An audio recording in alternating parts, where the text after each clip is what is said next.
the calm before the storm.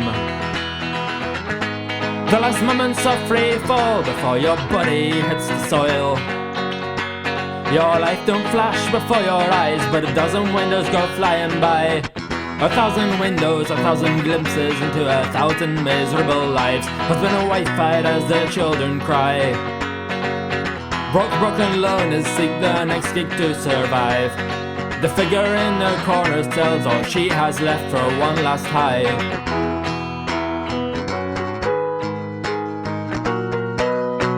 To stay alive.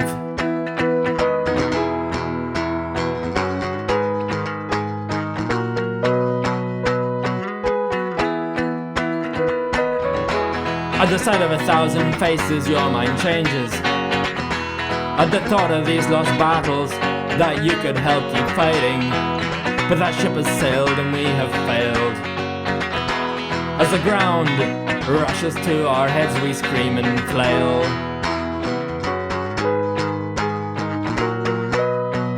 We scream and flail.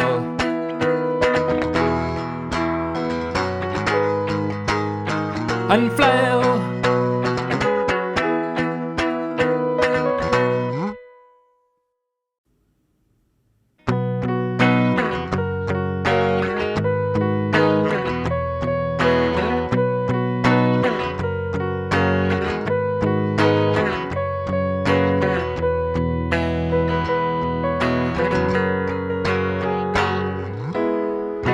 Under the smokestacks, shadows run tall.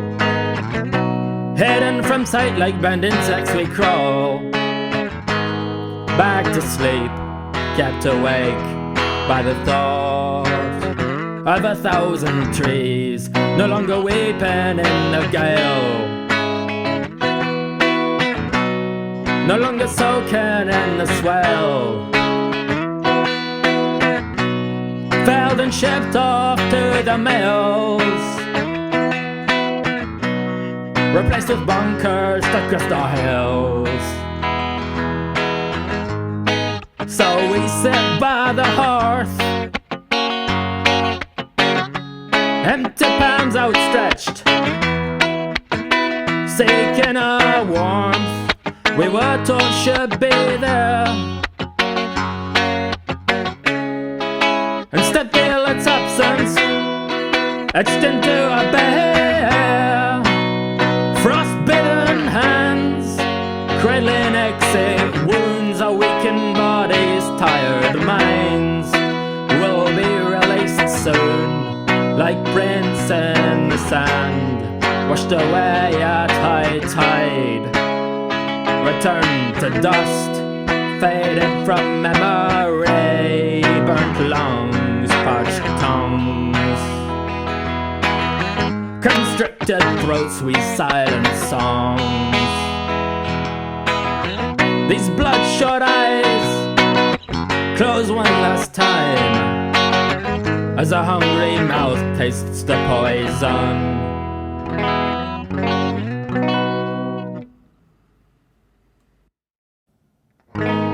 Walking ahead into the wind, shifting our weight on swollen feet, peeling a rag from broken skin, scratching the blisters gone diseased.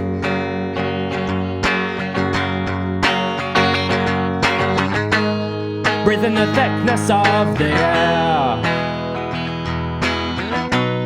spilling dust into our lungs, reading sorrow in a stare, hearing rhymes to stay unsung.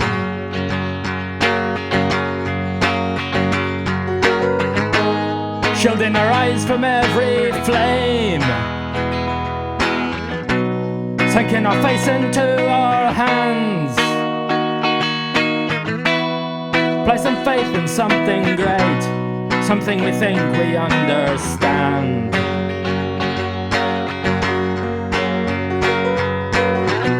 To make uncertain seem like sure, unstable footing seem secure. To to make it all mean something more, to leave a mark that might endure.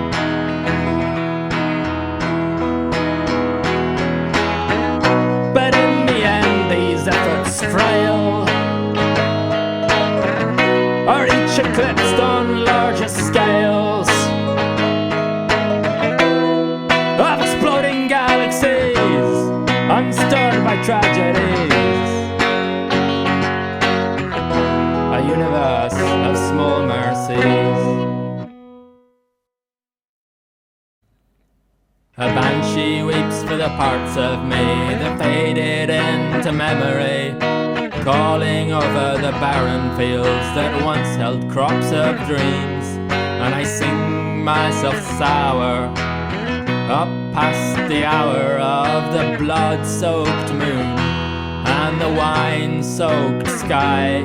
I'll drink my insides dry as shadows close upon us, blotting out the sun. The pieces fall around, but you're the missing one. You're gone with the wind, and the wind's gone without you. And now the inside of age, matured in barrels of regret, takes me to the land of things I wish I could forget. Moments encased in amber, stuck forever in my heart. You closed the book on pain, but now the second volume starts with the ache of a lost smile.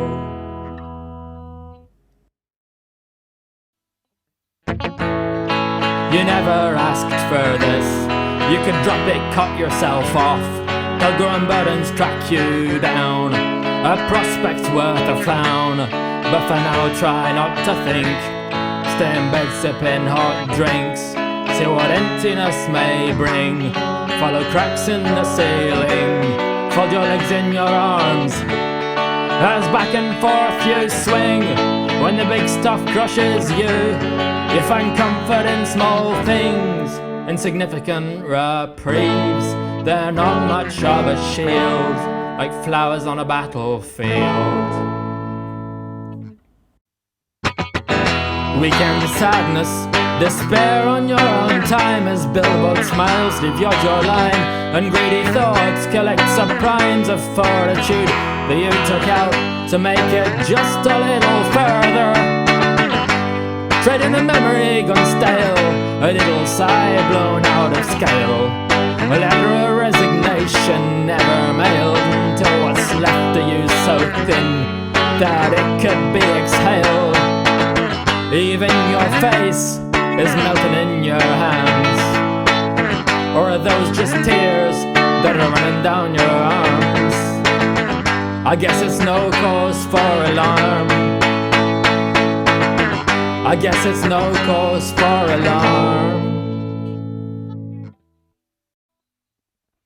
She hears the whispers softly rising, hears the harsh tones of despair make their way so coldly creeping up her spine to cloud her mind, raining blades upon her soul, swinging sticks and fists and swords, carving ever deeper holes and cutting deep with unkind words. Her head full sinking in her arms in a futile last attempt to once again avoid the harm she knows she can never prevent. And now they bite and kick and scream, harvest her will with a sickle, pushing her to bear her being like a cross towards the scaffold. Yes, but she caves to the injunctions of her darkest mental rooms. The part she knows will always function till she departs to the tomb. The dark circles beneath her eyes hold back the torrents of her pain as she stifles silent cries and one last time resists in vain. And the warm tears pull up inside, but her gaunt eyes remain so dry, and the only drops that ever land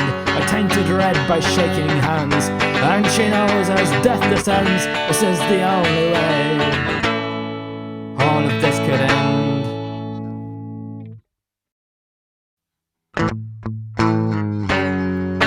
Every thought distorted, every word a failure, to a feeling emptied of meaning. Have you seen it? Did you hear the screaming?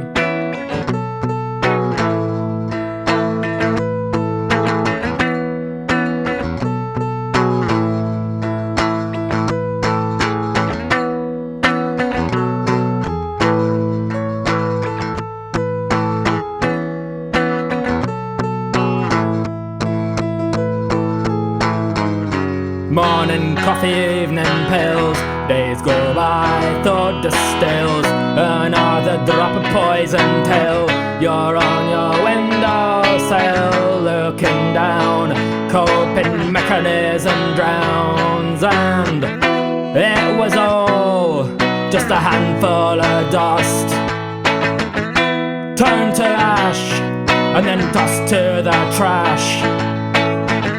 That was all, just a handful of dust in the end, condemned before it even begins.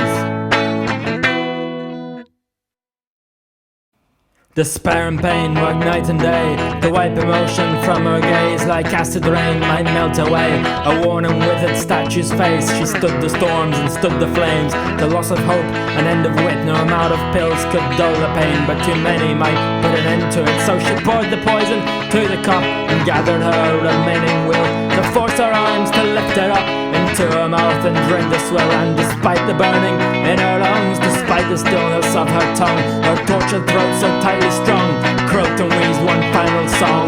A crooked smile spread out its wings on an otherwise so barren face. Her demons turned to pack their things, her heart began to wane its race as she left this weltered place.